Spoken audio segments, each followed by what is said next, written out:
May solusyon pa ho ba ito, ma'am? Itong problema ng bayan na ito? Klaro ho naman sa inyo pong paliwanag na hindi na po tama ito. Hindi lang po ito disappointing. Talaga po nakakagalit. Hindi tayo makahanap po ng eksaktong salita to describe kung ano pong ating nararamdaman ngayon. Ano solusyon dito?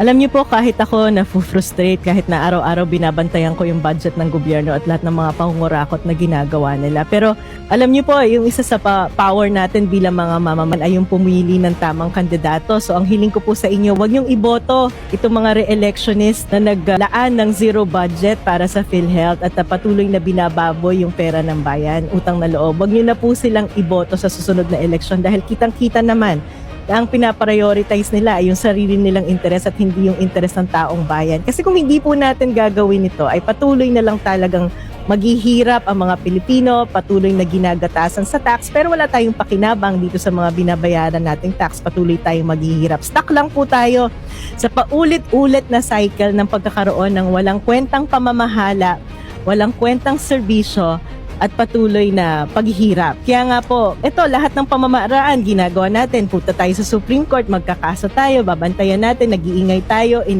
dinidiscuss natin to para maunawaan ng taong bayan.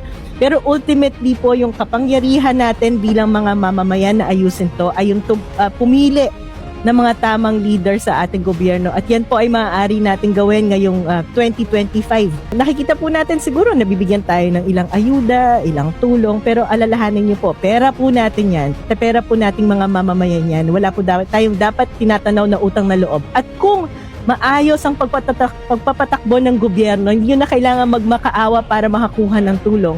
At baka mas malaki pa dapat na tulong ang nakukuha natin sa gobyerno at hindi yung mga kusing-kusing na ibinibigay sa atin ng mga politiko ngayon.